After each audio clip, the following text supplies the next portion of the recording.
MCC pass भयो भने त यो आतंकवादको देश भइसक्यो। एमसीसी पास भयो भने म कसैलाई चिन्दैन। नेकपा छोड्ने कुरा होइन, मैले वैचारिक लडाइँ हुन्छ नेकपा छोड्ने भन्ने होइन नि।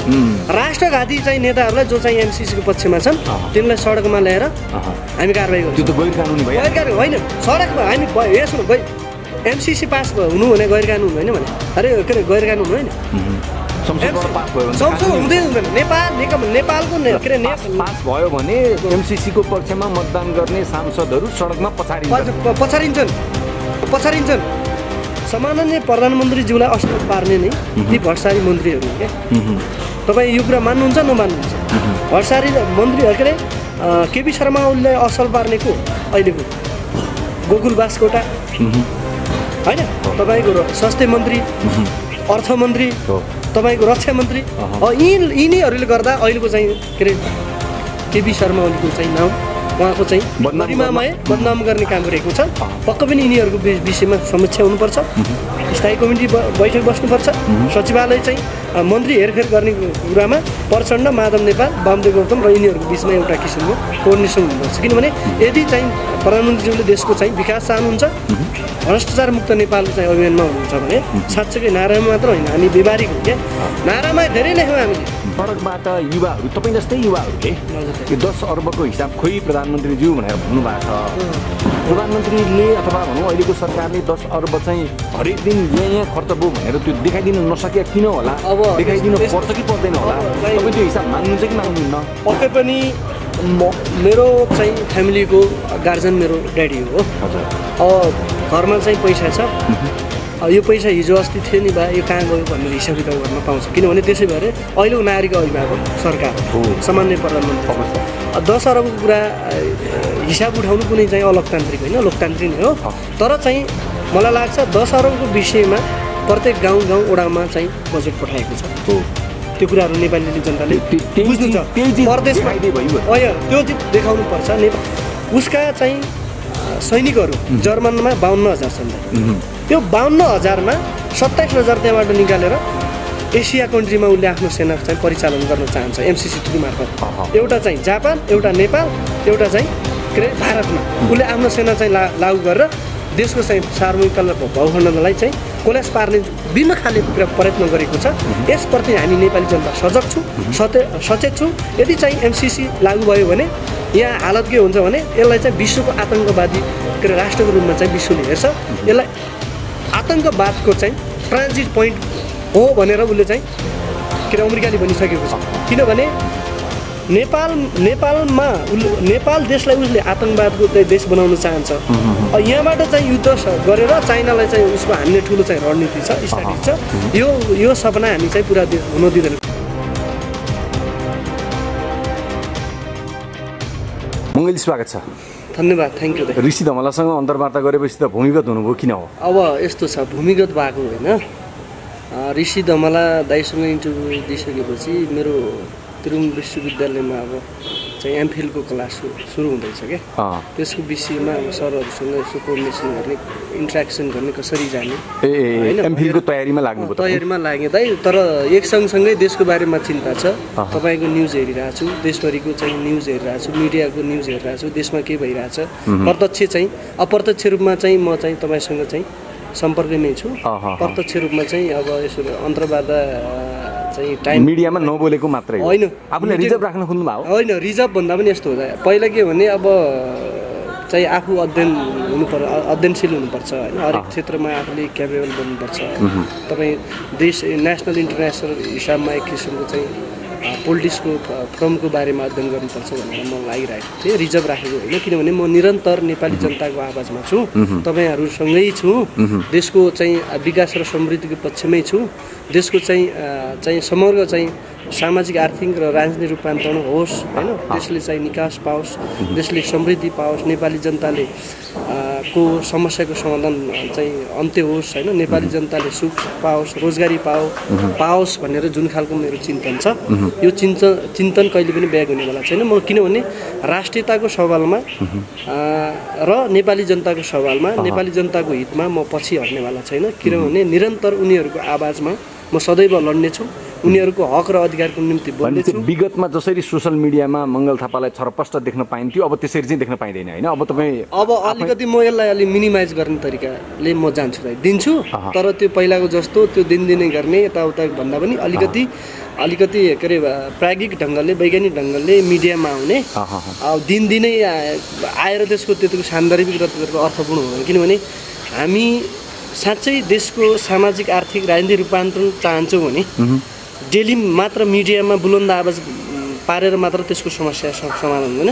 हामीले केही अध्ययन गर्नुपर्छ। केही अध्ययन नगरिकन हावाको पछाडि हामीले इन्टरभ्यू दिनुहुन्न म भन्न चाहन्छु। किनभने अहिले 21st सेन्चुरीको पिपलले नेपाली जनताले के चाहछ भने समृद्धि चाहछ, विकास चाहछ, उन्नति प्रगति चाहछ, आफूलाई हरेक क्षेत्रमा चाहिँ सुन्दर भविष्य चाहन्छ। यो भविष्य सँगसँगै अब नेपालका सामाजिक अभियन्ता जो चाहिँ पछिल्लो बजारमा आएका छन् तिनी साथीहरूले पनि 3 करोड नेपालीको भावना अनुरूप हामी अगाडि बढ्नुपर्छ। किनभने कसैको व्यक्तिगत तर्फबाट हिजो दिनमा हामीले के गर्यौँ, हिजोको दिनमा के गरिरहेका थियौँ, के एक्टिभिटी गऱ्यौँ, के इभेन्ट गऱ्यौँ, के चाहिँ डायलग डिबेट गऱ्यौँ होइन, के गऱ्यौँ भन्दा पनि अब आजको दिनमा आजको युगमा आजको चाहिँ परिवर्तनकारी युगमा हामी क्रिएटिभ ढङ्गले प्रेजेन्टेसन हुनुपर्छ जनताको बिचमा। एकअर्कालाई आरोप लगाउँदाखेरि पनि कसैको व्यक्तिगत आरोप लगाउँदाखेरि अब क्रिएटिभ ढङ्गले कसैको विचारसँग हाम्रो विचार मिल्दैन भने हामी चाहिँ अनुशासित तरिकाले विमति राखौँ, त्यसको बारेमा चाहिँ चर्चा परिचर्चा गरौँ। तर कसैको एउटा चाहिँ व्यक्तिगत रूपमा चाहिँ कसैको एउटा चाहिँ हिजोका दिनमा विमति राख्दा मङ्गल थापाले अलिकति अनुशासन गुमायो भन्ने लाग्यो हो र त्यो फिल भयो त? होइन दाइ, अनुशासन भन्दा गुमाएको हो भन्दा पनि हामीलाई इन्टरभ्यू लिने कस्तो स्कुलिङमा चाहिँ आएको चाहिँ मिडियाकर्मी साथी हो भन्ने कुराहरू संवेदनशील हुनु जरुरी छ। किनभने हामी त 81 मिडियामा आयौँ। मेरो इन्टेन्सन के हो भने हिजोको दिनमा अब होला कसैको चाहिँ व्यक्तिगत रूपमा चाहिने नचाहिने कुराहरू गऱ्यौँ होला, तर अब के हो भने हामी नयाँ ढङ्गले नेपालको चाहिँ सामाजिक आर्थिक रूपान्तरण गरौँ, नेपाली जनताको हितमा काम गरौँ, सबै एकजुट भएर हैन नेपाल देशलाई चाहिँ हामी कायापलट गर्नतर्फ लागौँ। देशमा डिग्री होल्डर साथीहरू जो अहिले पनि कोरिया गइराखेका छन् अहिले पनि साउदीमा चाहिँ रुइरहेका छन्, ती रुइरहेका युवाहरूको चाहिँ जो चाहिँ डिग्री गरेका अथवा नगरेका युवाहरूको भावनालाई कसरी चाहिँ हामीले निकासको बाटो दिन सक्छौँ त्यो अभियानमा हामी लाग्न भनेपछि आगामी दिनमा मङ्गल थापाका अन्तर्वार्ताहरू बिल्कुल फरक हुनेछन्, विगतका जस्ता हुने छैन, युनिक हुनेछन्। Definitely my interview would be different rather than studies interview हैन। हिजोको दिनका अन्तर्वार्ता भन्दा अबका अन्तर्वार्ता मङ्गल थापाका केही युनिक पाउनुहुन्छ नेपाली दर्शकहरू। यो फरक दिनुपर्छ भन्ने सोच कहाँबाट आयो? ऋषि त मल्लसँग अन्तर्वार्ता दिए पछाडि आएको हो होइन नि? कहाँ आयो भन्दा पनि अब के हो भने दाइ हामीले सधैँ एउटै व्यक्तिको पछाडि लाग्नुहुन्न, किनभने राष्ट्रको पछाडि लाग्नुपर्छ। हामी त्यो अभियानमा लागौँ। व्यक्ति भन्दा राष्ट्र ठुलो, राष्ट्रको पछाडि लाग्यो। यदि व्यक्तिले गलत गर्यो भने क्रिएटिभ ढङ्गले वैचारिक ढङ्गले डायलग डिबेट गरेर उसको चाहिँ व्यक्तिगत उसमा चाहिँ फ्यामिली ब्याकग्राउन्डमा गएर श्रीमतीसँग गएर भाइ बिनाहरूसँग जोडेर कटुसँग चाहिँ राजनीति जोडेर यसले चाहिँ मुलुकले फाइदा गर्दैन। तपाईँ हाम्रो हितमा हुँदैन। किनभने हामी साँच्चै देशको चाहिँ हितमा काम गर्ने हो भने नेपालका भ्रष्टाचारीहरूलाई अन्त्य गरौँ होइन। कस्तो जेन्युन कुरा गर्नु यतिको राजनीतिक चेतना भएको मानिसले विगतमा आफूले दिएका अभिव्यक्तिप्रति अलिकति आफैलाई सम्झिँदा गल्ती गरेँ जस्तो फिल भयो है तपाईँ? होइन, त्यो अब यस्तो हो दाइ, कयौँ मेरा करेक्सन मिस्टेकहरू छन् हिजोको दिनमा, इररहरू छन्। त्यो इरर र मिस्टेक गरेकोबाट मैले केही सिक्नु जरुरी छ। किनभने अवश्य सिक्नुपर्छ। किनभने हामी एउटा फ्यामिलीको लागि जन्मे मान्छे होइन, हामी राष्ट्रको लागि जन्मे मान्छे। हामी हिजोको दिनमा मङ्गल थापा एउटा आमाको एउटा सोसाइटीको एउटा समाजको छोरा थियो। आज यो देशको छोरा बन्न चाहन्छु मङ्गल थापा। देशको छोरा बन्नको लागि मैले के सुधार्नुपर्छ त्यो सुधार्न तयार छु।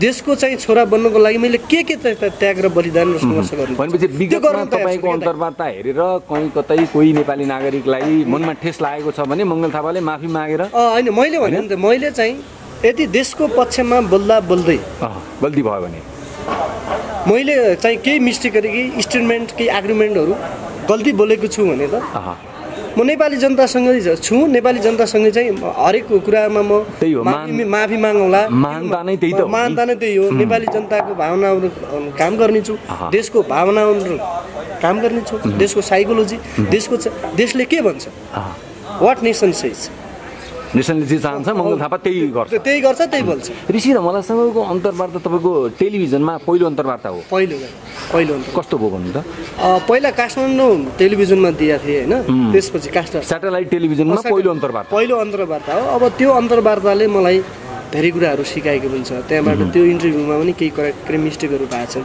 त्यहाँबाट पनि केही लेसनहरू सिकिरहेको छु किनभने मेरो हरेक अन्तर्वार्ता अलिकति एग्रेसिभ देखिरहेको छ त्यहाँबाट आफूलाई कसरी रूपान्तरण गर्ने कसरी ट्रान्सफर्मेसन गर्ने भन्ने सन्दर्भमा म अलिकति चिन्तित छु है यो मैले ऋषि धमला दाइसँग मैले इन्टरभ्यू दिइसकेपछि र तपाईँको मिडियाबाट इन्टरभ्यू दिइसकेपछि केही पोजिटिभ कुराहरू आइरहेका छन् नेपाली जनताले समर्थन पनि गरेका छन् Mangal Thapa is a good person of the society and nation भनेर जुन खालको चाहिँ अब तर्क गरेको छ पक्कै पनि यो चाहिँ मनोविज्ञानलाई मङ्गल थापाले कहिले पनि चाहिँ गलत बाटो लिनेवाला छैन डाइरेक्सन गुड डाइरेक्सनमा अगाडि बढ्ने यो त पोजिटिभ कुरा भयो है तपाईँको अन्तर्वार्ता गर्ने ऋषि धमलालाई त निकै ठुलो आलोचनाको भारी बोक्नु पर्यो नि तपाईँसँग अन्तर्वार्ता गरेको कारणले अब म यसलाई दुईटा तरिकाले लिन सक्छु किनभने एउटा मङ्गल थापाले ऋषि धमलासँग चाहिँ प्राइम टाइमसँग इन्टरभ्यू दिनु भनेको एउटा चाहिँ उसको प्रगति हो अझ उसले चाहिँ राम्रो ठाउँ पायो अथवा राम्रो इमेज बन्दैछ ऋषि धमलाले मङ्गल थापालाई पनि चाहिँ प्रायोरिटी दियो भन्ने खालको चाहिँ सकारात्मक र पोजिटिभ र मेरो जुन डेजिनेसन हो त्यो डेजिनेसनभन्दा अलिकति माथि गयो मङ्गल थापा प्रगति भयो भन्ने टाइपको होला होइन एउटा चाहिँ कमेन्ट त्यो पनि होला एउटा एग्रेसिभ पोजिटिभ अर्को कुरा के हुनसक्छ भने मङ्गल थापाले त्यहाँ पनि केही कुराहरू गलत बोलेका हुनसक्छन् होइन अझै सुधारोस् अझै मङ्गल अगाडि बढोस् अझै मङ्गल थापाले राम्रो इन्टरभ्यू दियोस् सुध्रियोस् सुधारात्मक तरिकाले आगामी दिनमा अन्तर्वार्ता दियोस् उसको प्रगति होस् अझै चाहिँ उसको चाहिँ उन्नति हो भनेर दुई खालको चाहिँ कमेन्ट हुनसक्छ त्यो होइन मेरो कारणले न ऋषि धमलाको चाहिँ छवि बिग्रिन्छ न ऋषि यो कारणले चाहिँ यो मेरो चाहिँ के अरे छवि के हुन्छ अझ सुध्रिन्छ होइन नसुध्रिन्छ भनौँ न तपाईँले भने जस्तै अब त्यो हुँदै अब यो समाजमा बस्ने सबै मान्छेहरू एक किसिमका हुँदैनन् they are from different ideology and different family background and different society that's why they did comment on my interview होइन म त्यो भन्न चाहन्छु किनभने अब हामी राजनीतिको मूल मुद्दामा प्रवेश गरौँ प्रधानमन्त्रीको हिजोको स्टेटमेन्ट यदि कुनै व्यक्तिलाई प्रधानमन्त्री फिटिक्कै मन पर्दैन थियो केपी ओलीले छोडिहाले हुन्थ्यो यस्तो मान्छे किन बसिरह होला प्रधानमन्त्रीको पदमा भन्ने मानसिकता बोकेको मानिसले पनि त्यो हिजोको उहाँको भनाइ सुन्यो भने वा मेरो देशको प्रधानमन्त्री यस्तो हुनुपर्छ भनेर फिल गर्ने किसिमको अभिव्यक्ति दिनुभयो प्रधानमन्त्रीले नक्सा बनाएकै कारणले मेरो देशको जमिन संरक्षण गरेकै कारणले गर्दा प्रधानमन्त्री हट्नुपर्ने हटाउने खेल खेल्ने षड्यन्त्र गर्ने काठमाडौँमा र दिल्लीमा भनेर भन्नुभयो होइन कि प्रधानमन्त्री हटाउने खेल चाहिँ एकदम घनीभूत रूपमा भइराखेको रहेछ नेकपा भित्रैबाट पनि दिल्लीबाट पनि भन्ने बुझ्ने हो हामीले तपाईँले भने जस्तै दाइ सम्माननीय प्रधानमन्त्रीज्यू भनेको देशभक्ति नेता हो देशप्रेमी नेता हो मैले अघिल्लो दिनका इन्टरभ्यूमा पनि भन्नुभएको छ उहाँले नेसन र नेसनालिटीको विषयमा कसैसँग कम्प्रोमाइज गर्नुहुन्न किनभने उहाँले हामीलाई पटक पटक भेट्दा चाहिँ भन्नुभएको छ कि म राष्ट्रको पक्षमा बोलिरहँदा केही तत्त्वहरू लागे पनि म पछाडि हट्नेवाला छैन मभन्दा ठुलो मेरो देश हो मभन्दा ठुलो मेरो देशको स्वाधीनता हो मेरो देशको नागरिक हो यो नागरिकको भावना अनुसार र आकाङ्क्षा अनुसार म जहिले पनि काम गर्छु भनेर भन्नुभयो अर्को कुरा जुन चाहिँ प्रधानमन्त्रीज्यूले विगत 58 वर्षदेखि घुमेको खोसिएको जमिनलाई होइन नेपालको नक्सा के अरे राजनीतिक नक्सा तथा प्रशासनिक नक्सामा जारी गर्दाखेरि उहाँले ठुलो चाहिँ सङ्घर्ष ठुलो किसिमको चाहिँ एक किसिमको प्रब्लम चुनौती चाहिँ सामना गर्नु पर्यो एक्लै गर्नु पर्यो तर पछिल्लो समयमा जुन खालको अनि त्यो चाहिँ सार्वजनिक नक्सा जारी भइसकेपछि दोस्रो संविधान संसदमा उहाँले देशभरिका दलका नेताहरूलाई चाहिँ आह्वान गर्नको लागि सहमति गर्नको लागि कम चाहिँ अथाह प्रयास गर्नुभएको छ पक्कै पनि त्यो चाहिँ प्रजातान्त्रिक छ लोकतान्त्रिक छ म के भन्न चाहन्छु भने अहिलेको यो विषयलाई हिजो तपाईँले भने जस्तै केपी शर्मा ओलीज्यूको ले हिजो मात्र के भन्नुभएको छ भने मलाई नेकपाभित्रै र भारतीय सिङ्गो राज्य षड्यन्त्र होइन र भारतीय दूतावास चाहिँ प्रधानमन्त्रीज्यूलाई चाहिँ हटाउने खेलमा लागिरहेको छ। तपाईँले भन्ने जस्तै यथार्थ हो, यो कुनै प्रोपोगन्डा होइन।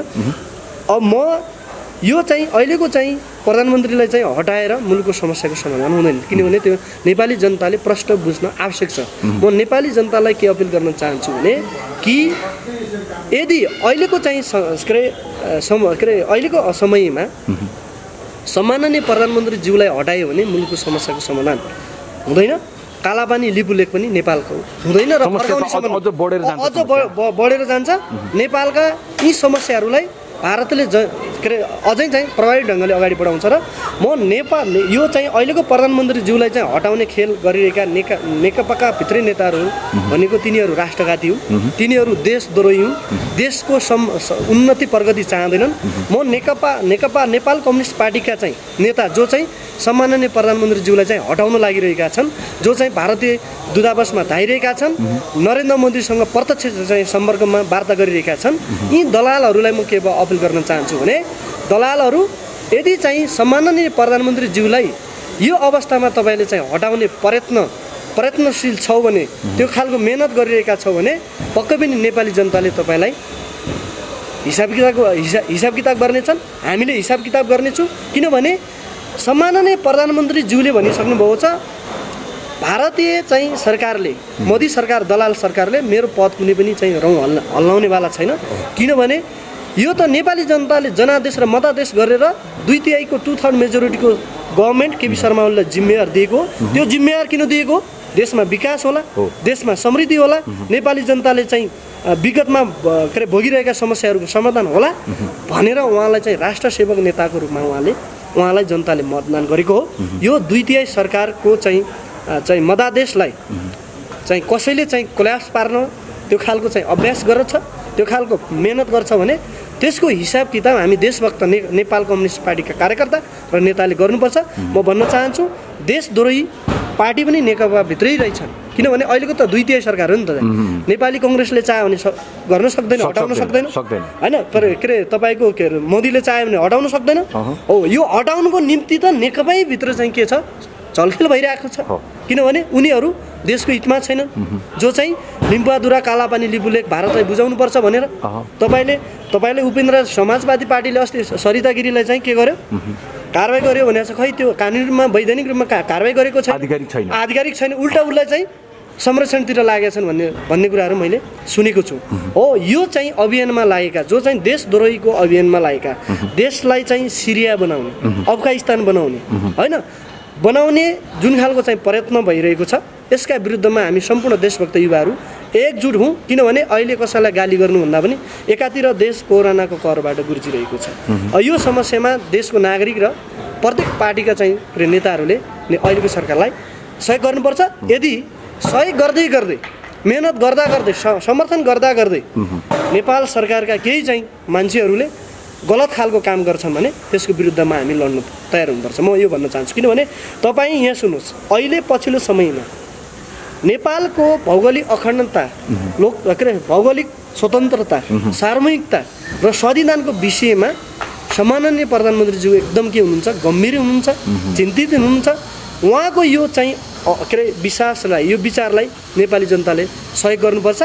अहिलेको समयमा लिम्बुवादुरा कालापानी लिपुलेक पटक परराष्ट्र मन्त्रीज्यूले हामी वार्तामा बस्न तयार छौँ भनेर नरेन्द्र मोदीसँग टेलिफोन गर्दाखेरि, नोट अफ डिफेन्स जारी गर्दाखेरि, हरेक कुरामा चाहिँ उहाँले चाहिँ पहल गर्दाखेरि त्यसको इग्नोर गरेको छ भारत सरकार।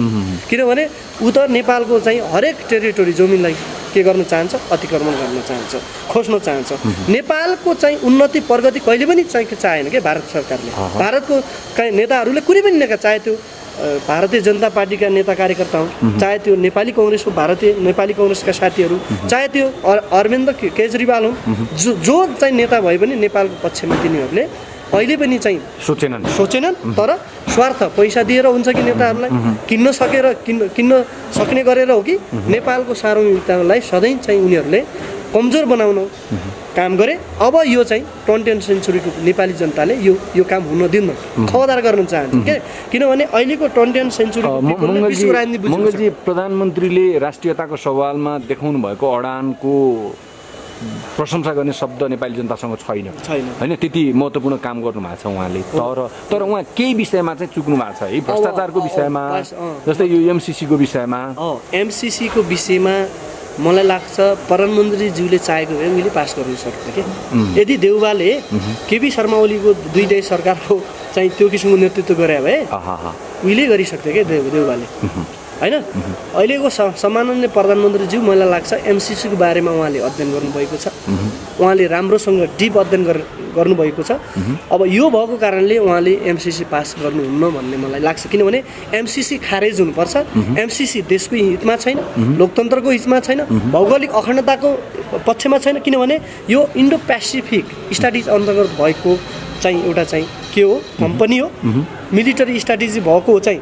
कम्पनी भएको नाताले हाम्रो राष्ट्र हाम्रो देश चाहिँ पञ्चशीलको सिद्धान्त अनुरूप अगाडि बढ्छ असंलग्न राष्ट्र हो हाम्रो देशको चाहिँ सेना कुनै पनि देशको चाहिँ रुल्स एन्ड रेगुलेसन त्यो देशको चाहिँ सङ्गठनसँग त्यो देशको चाहिँ हरेक चाहे त्यो मिलिटरी सङ्गठन हो चाहे हरेक क्षेत्रको सङ्गठन साङ्गठनिक क्षेत्रमा हाम्रो देश असंलग्न राष्ट्र भएको नाताले यो हाम्रो लागि हाम्रो हितमा छैन स्वीकार्य छैन नेपाली जनताको लागि पनि स्वीकार्य छैन यसलाई खबरदार गर्नुपर्छ नो एमसीसी हैन millennium challenge corporation and million challenge account देशको पक्षमा छैन किनभने अमेरिकाले यहाँ सुन्नुहोस् अब चाहिँ नेपालमा एमसीसी फेल हुन लाग्यो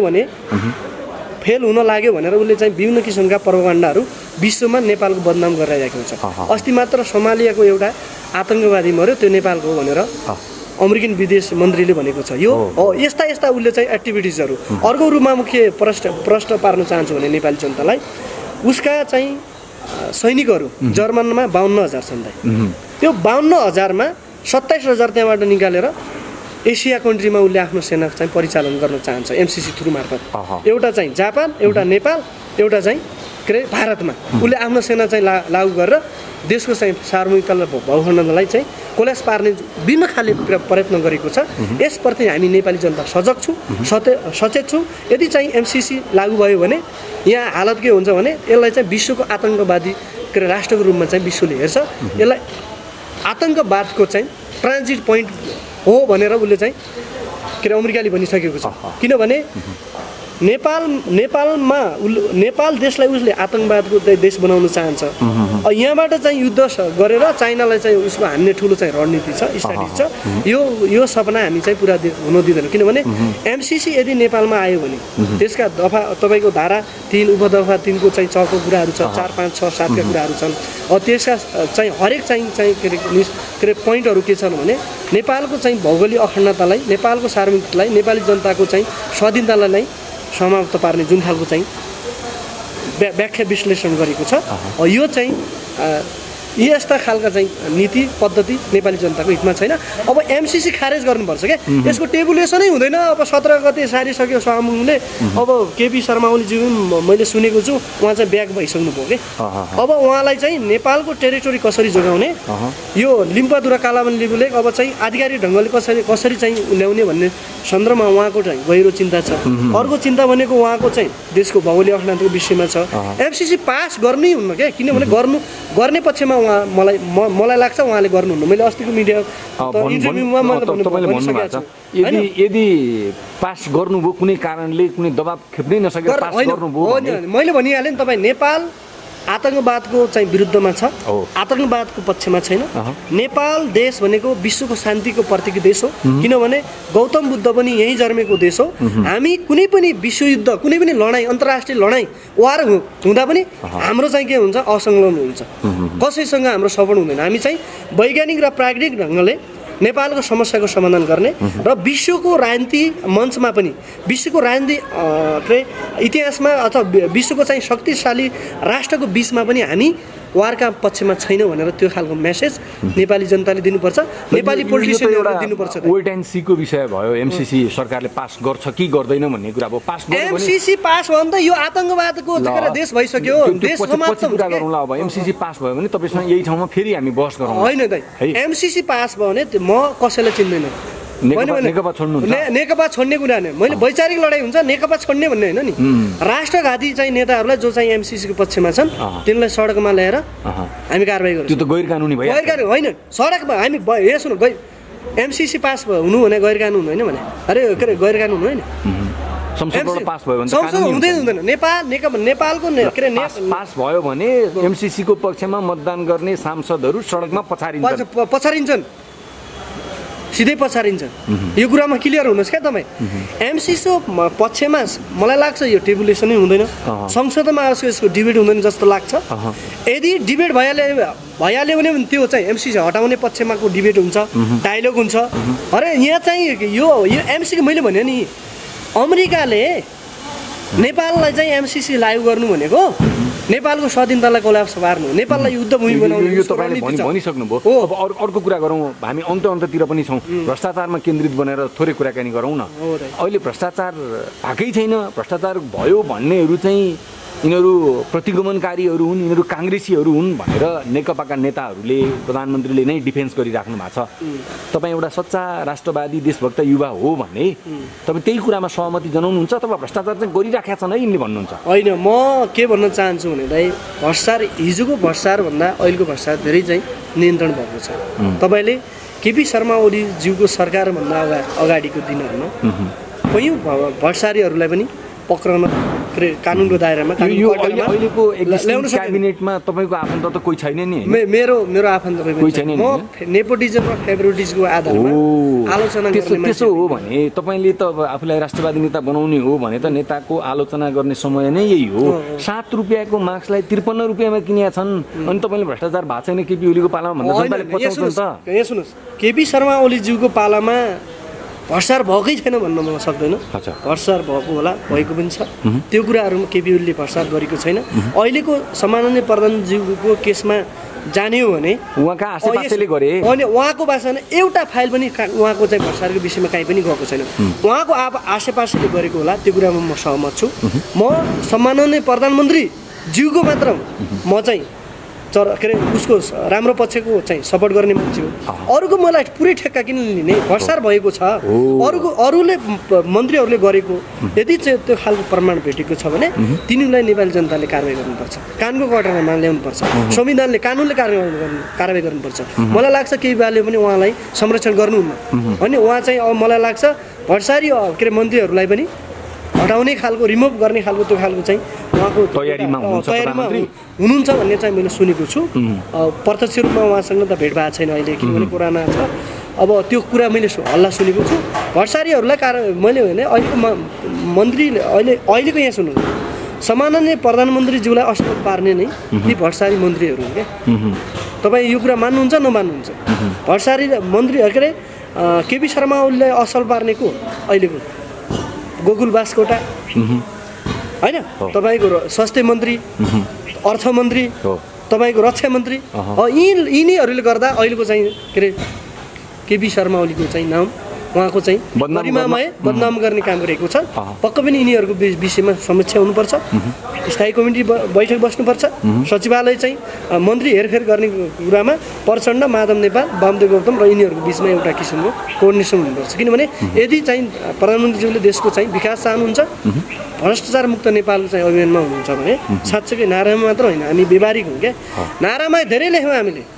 अब यसका चाहिँ ग्रान्ड डिजाइन अब कसरी भ्रष्टाचार नियन्त्रण गर्छ अनि नेपाली जनतासँग चाहिँ डायलग गर्नु पर्यो विभिन्न किसिमका कन्फरेन्स राख्नु पर्यो र विभिन्न चाहिँ मिडिया साथीहरूलाई बोलाएर महिनामा डायलग गरौँ न डिबेट गरौँ न भ्रष्टाचारको विषयमा कहाँनिर कमजोरी भयो डायलग गरौँ विज्ञहरू बोलाउँ विश्लेषकहरू बोलाउँ युनिभर्सिटीका प्रोफेसर लेक्चर होइन भिसी तपाईँको रजिस्ट्रार होइन यिनीहरूको चाहिँ ओपन रूपमा बौद्धिक व्यक्तिहरूको बिचमा छलफलको हुनु पर्यो यो राम्रो एजेन्डा उठाउनु भयो अब अन्तिम जिज्ञासा मेरो सडकबाट युवाहरू तपाईँ जस्तै युवाहरूले यो 10 अर्बको हिसाब खोइ प्रधानमन्त्रीज्यू भनेर भन्नुभएको छ प्रधानमन्त्रीले अथवा भनौँ अहिलेको सरकारले 10 अर्ब चाहिँ हरेक दिन यहाँ खर्च भयो भनेर त्यो देखाइदिन नसके किन होला देखाइदिन पर्छ कि पर्दैन होला तपाईँ त्यो हिसाब माग्नुहुन्छ कि माग्नुहुन्न पक्कै पनि मेरो चाहिँ फ्यामिलीको गार्जियन मेरो ड्याडी हो हजुर अब घरमा चाहिँ पैसा छ यो पैसा हिजो अस्ति थियो नि बा यो कहाँ गयो भनेर हिसाब किताब गर्न पाउँछ किनभने त्यसै भएर अहिलेको नागरिकको अभिभावक